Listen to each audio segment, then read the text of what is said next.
I'm yeah, hydrating. Always trying to get better. 1% better every day.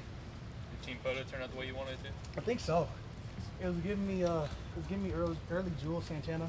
I don't know what inspired the chin strap this year, but I was like, you know what, chin strap me. I feel like I'm in the early 2000s again. So if you see me walking around a 5X tall tee, I'm back. But Y2K is in right now, man. Man, I'm telling you. You said Y2K, not B2K, right? Because I can't go Y2K. back. Yeah. Okay. Yeah. I always like to see Jimmy Graham back in the The gang is back. You know, when you see that 6'8" post up tight end, you like that. I think that's just more weapons for our offense. We already had a lot of weapons. You know, you talk about. I think Foster had a good catch today. I think Juwan was out there moving how we want Juwan to move in terms of what our offense can do. You know, it's only going to get more and more dangerous.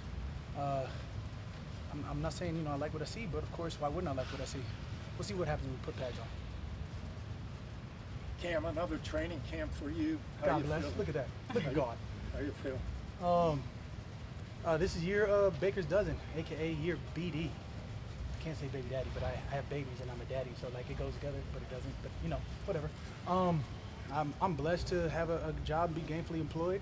I'm even more blessed to be around teammates that are the same mindset and that want to win. And from jump, you can feel that energy. We drafted a first-round D tackle for the first time in 6 years. I'm excited to see him in pads. I've got no complaints my way. Oh, maybe one.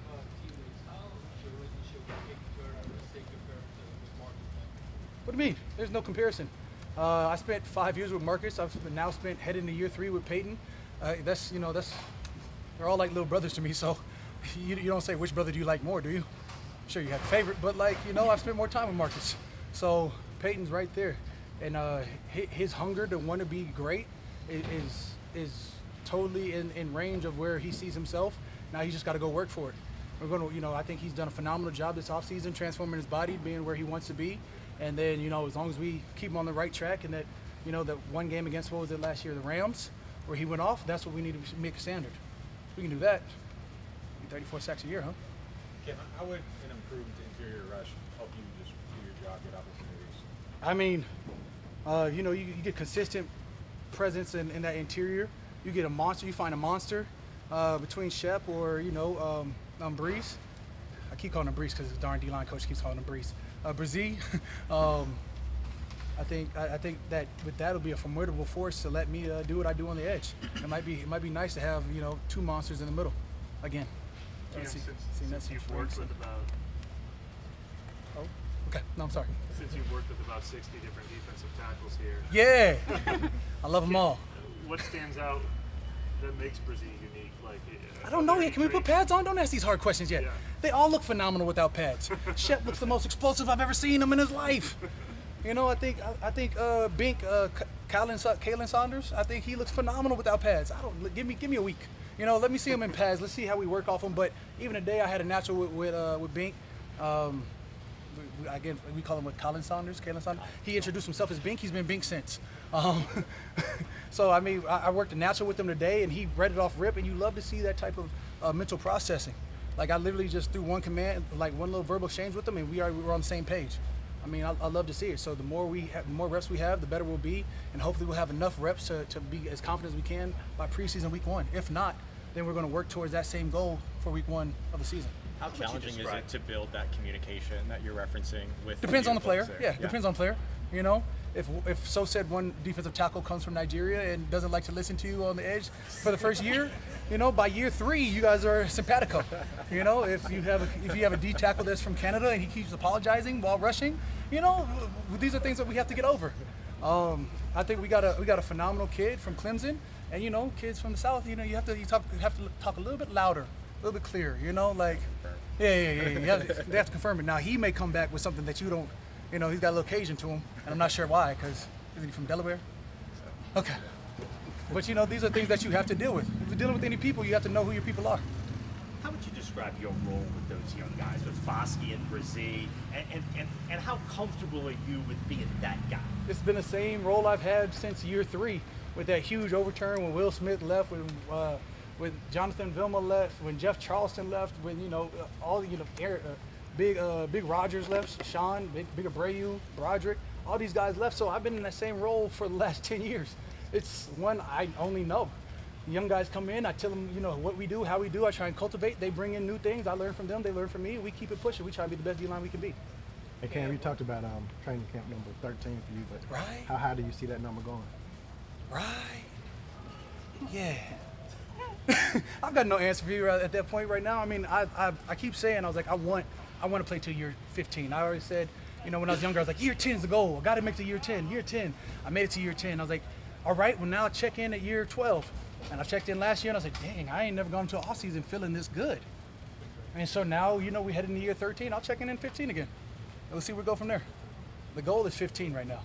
And the goal for this season, after we get done with this, I probably want to talk about how many more years I want to play after this. I will be trying to win the Super Bowl. I want to take Derek Carr back to Vegas. I want this defense to be the number one defense. I want this offense to be the number one offense. We all have the loftiest of goals and expectations, but it doesn't matter what we say right now. It matters what we work for, what we earn. So my goal right now is to speak 15 into existence, but focus on year 13. Cam, what can you accomplish between now and when you put the pads on? To accomplish what we want to accomplish is to be physically sound, technically sound, and mentally prepared. And this part of camp, this 3 days ramping up in 2 pads, is the mentally prepared part. We want to be as sound in our minds with our playbook as we are on the stunts that we have to execute on the field.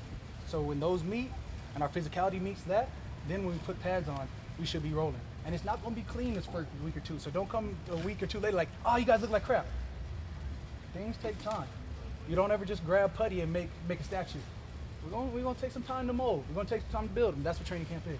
When you do put the pads on, is that a significant benchmark for defensive line? Absolutely, that's the only benchmark.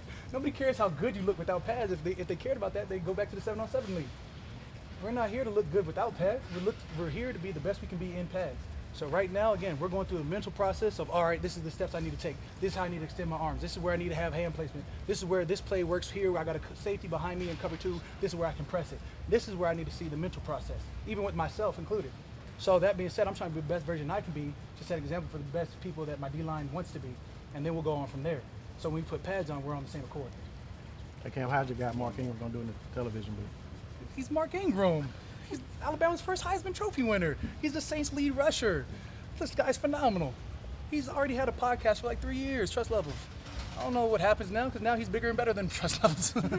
He's moved on. He's on to bigger and better things. And yet, you know, we're still talking about it. We're still, you know, I just talked to him last night. I love it for him, for everything that he's done on the field. He's deserved everything that he's going to earn off the field. And he's the same guy. He's bringing that same energy. I can only imagine with, I'm not going to say, you know, a Blander Cast is doing, but like he's bringing juice to a show that already has some juice. When you said speak, did you say speak year 15 into existence? What did you mean by that? Is that what you said? Are we not Christians here? Look, you speak everything you want to do. You want to manifest into existence. So if I want year 15, I can't be like, oh, I hate to see year 15. I'm literally going to speak it into existence. I'm like, hey, I would love to see year 15. I'm going to work for year 15. I'm going to be in year 15. That being said, I've got to worry about what's in front of me. I've got to worry about year 13. I got to worry about training camp day 1 meetings before I can get to training camp day 2. So I'm just taking one step at a time. I'm focusing on what I can control. And so, how does that jive with where your contract is now? I don't know. I'll let you, Mickey, and my agent figure that one out. And me, a contract for the next 2 years, contract for the next 7 years isn't going to affect the way I play, practice, or take the field.